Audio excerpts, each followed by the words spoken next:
warahmatullahi wabarakatuh. Waalaikumsalam warahmatullahi wabarakatuh. Selamat pagi Ibu, selamat pagi teman-teman.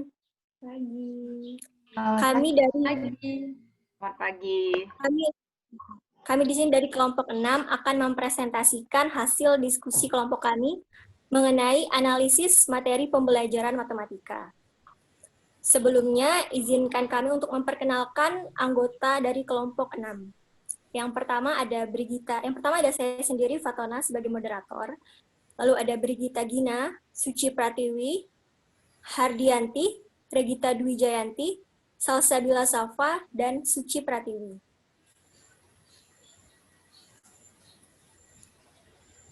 Untuk yang pertama, mengenai pendahuluan akan dijelaskan oleh Saudari Gina. Kepada Gina, disilahkan.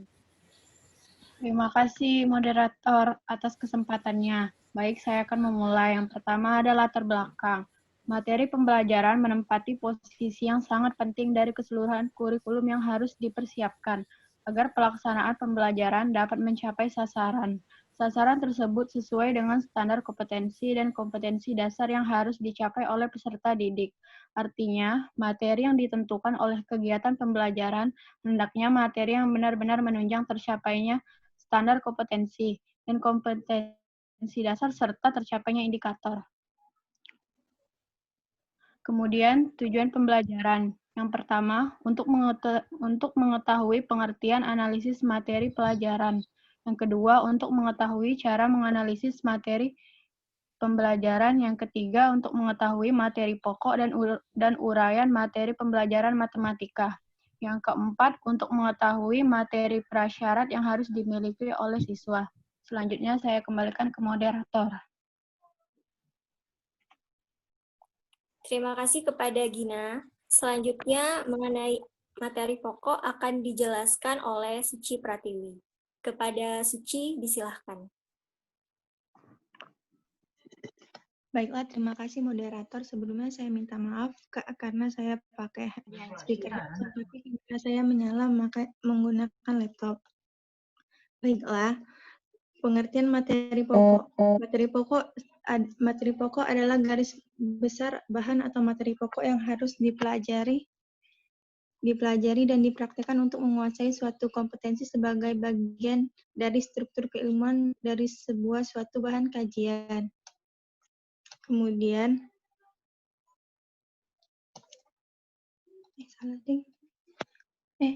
maaf, seharusnya analisis pembelajaran dulu. Share screen.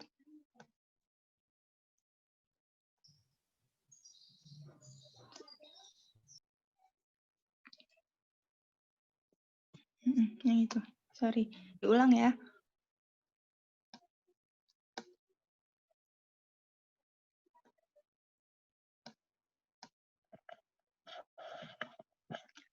Pengertian analisis materi pelajaran dalam Kamus Besar Bahasa Indonesia, analisis adalah penguraian suatu pokok atas berbagai bagian dan penelaan bagian itu sendiri, serta hubungan antar bagian untuk memperoleh pengertian yang tepat dan pemahaman arti keseluruhan. Pengertian analisis materi pembelajaran menurut Dwi Prastowo Darminto Riki Julianti, analisis merupakan penguraian suatu pokok atas berbagai bagiannya dan penelaan bagi bagian itu sendiri, serta hubungan antar bagian untuk memperoleh pengertian yang tepat dan pemahaman arti keseluruhan. Di dalam analisis materi pembelajaran dapat diartikan suatu kegiatan pemilihan materi esensial dari keseluruhan materi suatu pelajaran yang merupakan materi pelajaran minimal yang harus dikuasai dan dimiliki dalam proses pelajarannya. Materi pelajaran yang esensial itu mencakup tentang konsep kunci keilmuan, tema-tema utama, dan nilai-nilai dasar. Kemudian lanjut ke materi pokok. Materi pokok adalah garis besar bahan atau materi yang harus dipelajari dan dipraktikkan untuk menguasai suatu kompetensi sebagai bagian dari struktur keilmuan suatu bahan kajian. Mengidentifikasi materi pokok. Dengan mengacu pada kompetensi dasar untuk mengetahui materi yang akan diajarkan guru terlebih dahulu harus mengidentifikasi fakta, konsep, prinsip, dan prosedur atau gabungan lebih dari satu jenis materi. Dengan mengidentifikasi jenis-jenis materi yang harus dipelajari siswa, maka guru akan mendapatkan kemudahan dalam cara mengajarkannya. Kemudian, contoh-contoh materi pokok. Contoh materi pokok pada jenjang SD adalah pada jenjang SD misalnya bilangan cacah, pecahan, bangun datar, bangun ruang. Kemudian pada jenjang SMP, aljabar, sistem persamaan linier, kesebangunan dan kekongruenan. Pada jenjang SMA, aturan sinus dan kosinus, kemudian matriks dan jarak antar ruang. Baiklah, terima kasih moderator. Terima kasih. Saya kembalikan ke moderator. Terima kasih kepada Suci Pratiwi atas penjelasannya. Selanjutnya akan dijelaskan oleh Hardiati. Kepada Yanti, disilahkan. Baiklah, terima kasih kepada moderator atas kesempatannya. Baiklah, saya akan melanjutkan beberapa materi selanjutnya. Beberapa hal yang perlu diperhatikan dalam mengkoordinasikan materi pembelajaran sebagaimana dikutip dari Mulyasa sebagaimana berikut. Yang pertama, materi pembelajaran hendaknya disesuaikan dengan tingkat perkembangan peserta didik. Yang kedua, materi pembelajaran hendaknya dikembangkan dengan memperhatikan kedekatan dengan peserta didik, baik secara fisik maupun psikis. Yang ketiga, materi pembelajaran harus dipilih yang bermakna dan bermanfaat bagi kehidupan peserta didik. Yang keempat, materi pembelajaran itu harus membantu melibatkan peserta didik secara aktif. Yang kelima, materi pembelajaran dalam setiap kelompok, mata pelajaran harus bersifat utuh, mengacu kepada sistem standar kompetensi dan kompetensi dasar yang jelas, memberi makna dan manfaat bagi peserta didik. Yang keenam, mengalokasikan waktu, perlu memperhatikan jumlah minggu efektif untuk mata pelajaran pada setiap semesternya. Selain itu, juga harus adanya keseimbangan antara aspek kognitif, afektif, dan psikomotorik siswa. Materi pembelajaran yang dituangkan dalam bidang studi yang harus dipelajari oleh peserta didik memiliki berbagai jenis tingkatan, sesuai dengan kelompok bidang studi masing-masing. Walaupun demikian, pada umumnya materi pembelajaran sebagaimana diungkapkan oleh Reichelt dan Merrill dalam Degeng 2003 terdiri dari fakta, yaitu asosiasi satu kesatu antara objek, peristiwa, atau simbol yang ada dan mungkin ada di dalam lingkungan real atau imajinasi. Yang kedua itu konsep. Konsep itu ya sekelompok objek, peristiwa, atau simbol yang memiliki karakteristik umum yang sama dan diidentifikasi dengan nama yang sama. Yang ketiga itu prinsip. Prinsip itu hubungan sebab akibat antara konsep-konsep. Yang keempat, prosedur, urutan langkah untuk mencapai suatu tujuan. Baiklah, terima kasih. Saya kembalikan kepada moderator.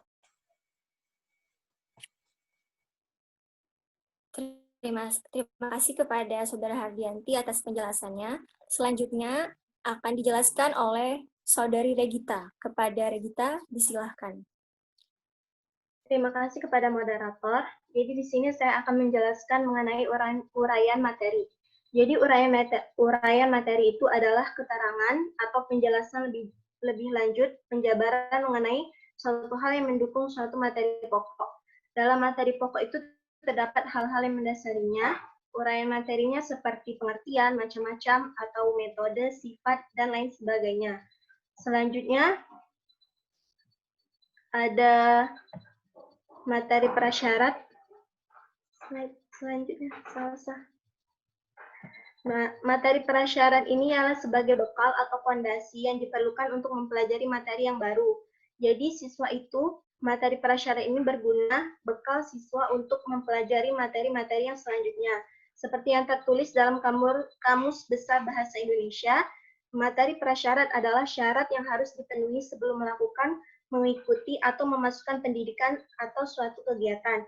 Jika dipersempit dalam pembelajaran, materi prasyarat adalah materi yang harus dikuasai oleh siswa sebagai syarat untuk mempelajari materi selanjutnya.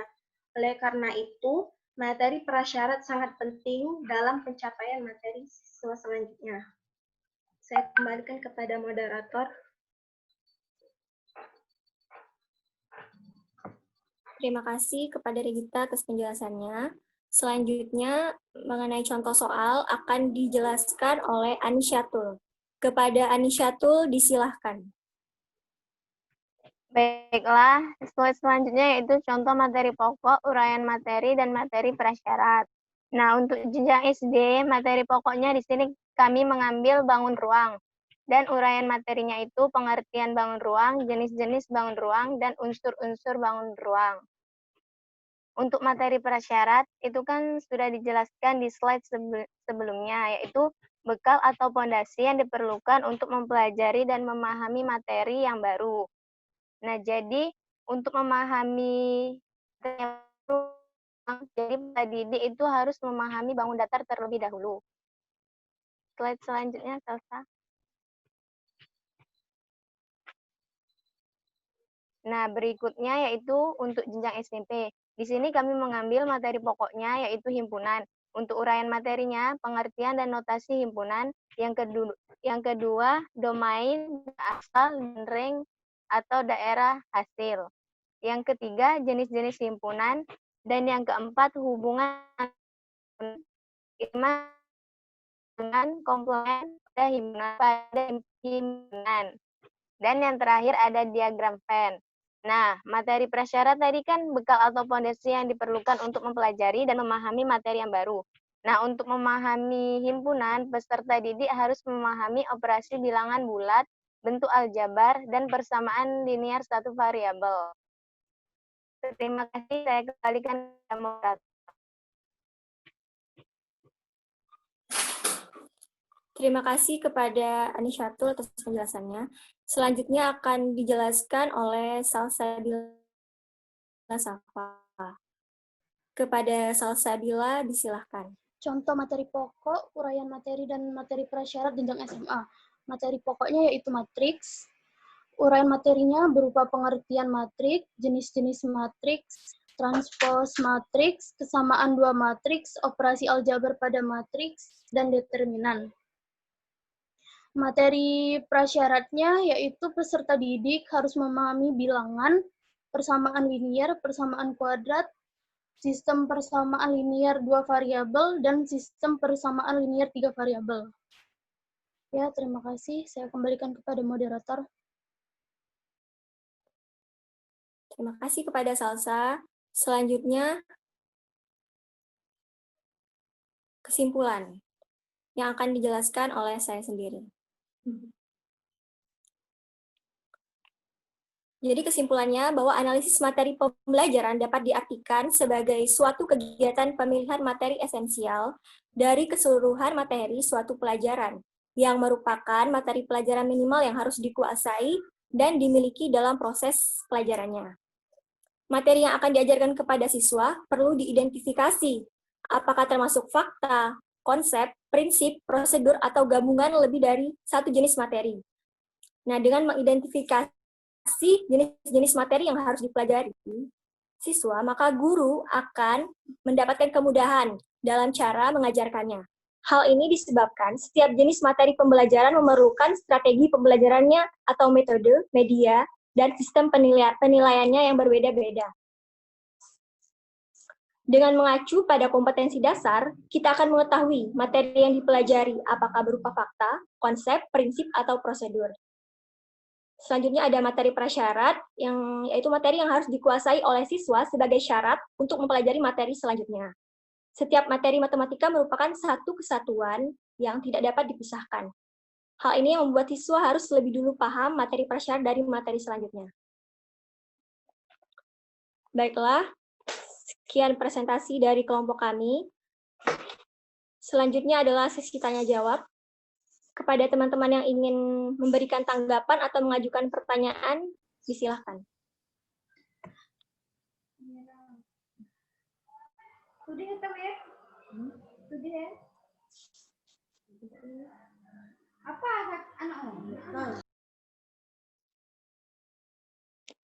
Kepada Nabil, ya, disilakan. Baiklah, terima kasih kepada Fatona telah memberikan saya kesempatan untuk bertanya. Di sini saya ingin bertanya mengenai materi prasyarat. Kan tadi kelompok kalian menyebutkan bahwa materi prasyarat adalah suatu materi yang sudah dikuasai oleh peserta didik untuk mengikuti materi selanjutnya. Kan kurang lebih seperti itu intinya. Nah, maksud dikuasai ini, arti dikuasai ini bagaimana? Apakah mengetahui 4 buah yang tadi, fakta, prinsip, atau hanya mengetahui prinsipnya saja? Terima kasih. Itu saja pertanyaan dari saya. Terima kasih kepada Nabil. Pertanyaannya akan kami tampung terlebih dahulu. Selanjutnya, kepada Dita, silakan. Oke, baik. Terima kasih Pak Tanah atas kesempatan yang telah diberikan. Materi yang diberikan kali ini tuh sungguh menarik tentang analisis materi pembelajaran matematika. Tadi saya sudah sedikit membaca makalah yang dikirimkan di e-learning. Pertama itu terkait dengan definisinya. Itu ada definisinya yang menyatakan tentang bahwa suatu kegiatan bahwa analisis materi pembelajaran matematika itu adalah suatu kegiatan pemilihan materi esensial dari keseluruhan materi. Nah, yang jadi pertanyaan saya, itu kan ada kata kegiatan pemilihan materi. Nah, bagaimanakah bentuk dari materi yang tidak dalam kategori tersebut? Artinya yang tidak dipilih. Itu saja, terima kasih.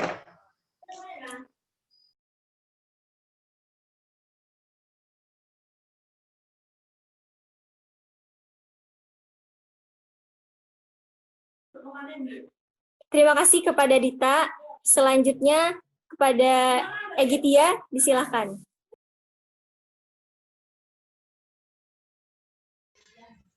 Baiklah, terima kasih kepada kelompok penyaji yang sudah sangat bagus menyampaikan materinya.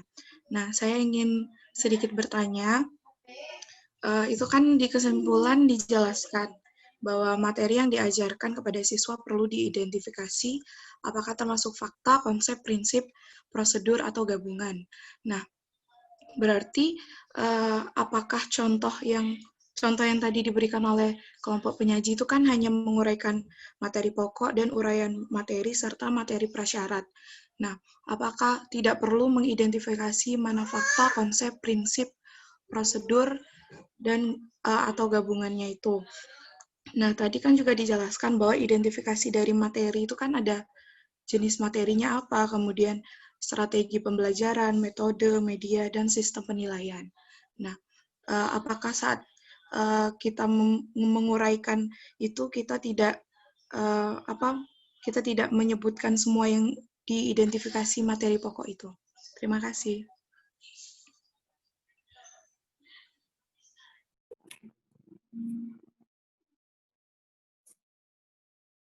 Baiklah, terima kasih kepada Egitia.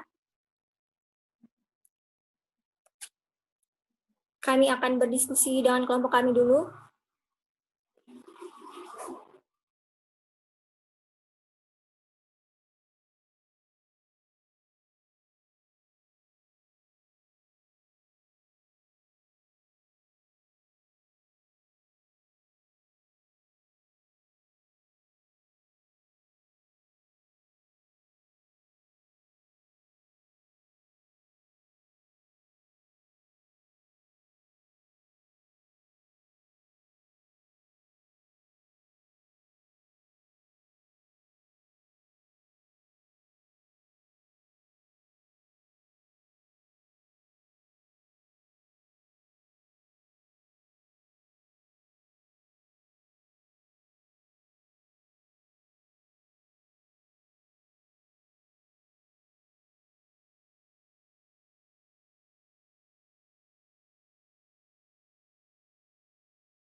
waktu kita 10 menit lagi. Nanti akan nanti masuk lagi ya kalau seandainya ini tutup sendiri. Baik, Bu. Baik, Bu. Maaf kepada Egit, bisa mengulang kembali pertanyaannya? Baik. Nah, tadi kan sudah dijelaskan bahwa identifikasi dari materi pokok itu ada diidentifikasi termasuk fakta, konsep, atau prinsip, atau prosedur. Nah, juga itu jenis materinya apa, terus strategi pembelajarannya bagaimana, metode, media, dan sistem penilaiannya. Oke, Tapi terima dari, kasih, Egit. ya,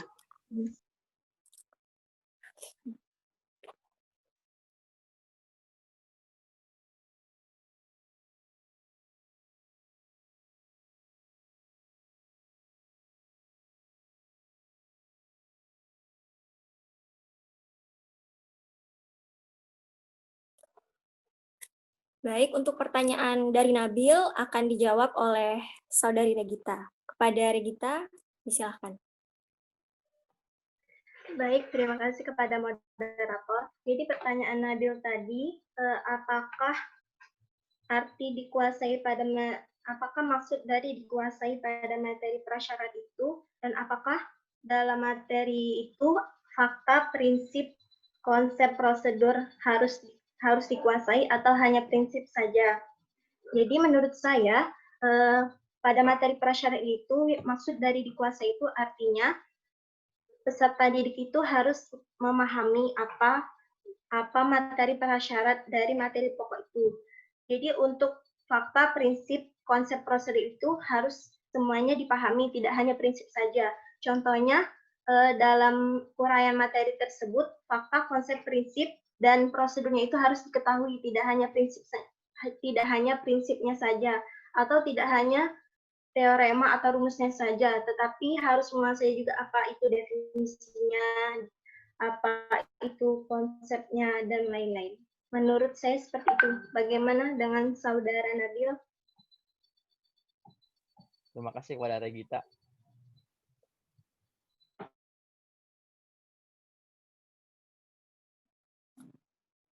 Baiklah, terima kasih kepada Regita. Apakah dari teman-teman ada yang ingin memberikan tanggapan lain dari pertanyaan Nabil tadi?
Mungkin dari teman-teman ada yang ingin membantu menjawab dari pertanyaan Dita dan Egit.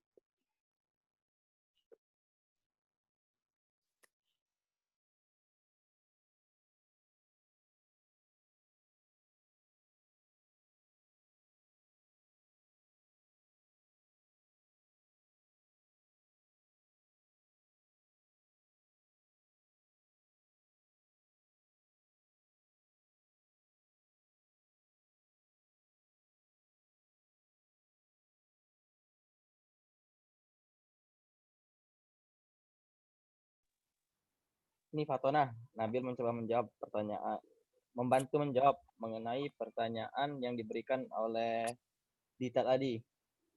Iya, Nabil. Silakan. Menurut artikel yang saya baca, materi esensial didefinisikan sebagai materi dasar, penting, pokok yang perlu dipahami atau dikuasai oleh siswa. Jadi materi esensial di sini seperti halnya contohnya persamaan linear dua variabel atau semacamnya. Nah, cara mengklasifikasi atau cara memilihnya dilihat dari kurikulum, standar kompetensi kelulusan, dan juga modul soal ujian. Jadi bukan masalah kayak materi yang tidak dipilih berarti materi yang tidak termasuk ke dalam kurikulum. Contohnya pada saat saya SMA mungkin berbeda dengan teman-teman ya. Pada saat saya SMA saya tidak mempelajari mengenai vektor di matematika untuk SMA. Tetapi pada saat mencapai bangku kuliah ini saya baru mengetahui bahwasannya matematika juga mempelajari mengenai vektor. Jadi kata guru yang mengajar saya bahwa vektor tidak termasuk ke dalam kurikulum SMA. Itulah mengapa vektor tidak dikategorikan sebagai materi esensial pada masa itu. Itu saja menurut saya. Mungkin Dita ingin menanggapi atau teman-teman ingin menambahkan.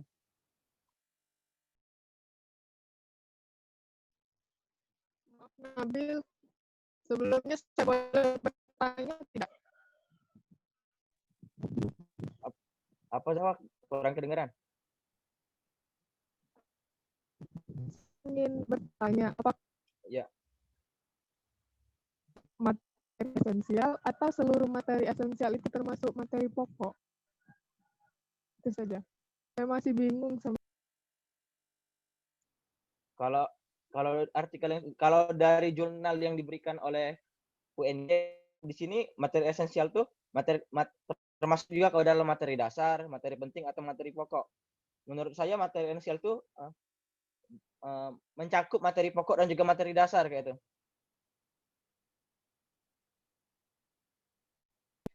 Jadi semua materi pokok itu belum tentu jadi materi esensial ya? Bukan, materi pokok tuh sudah pasti materi esensial gitu.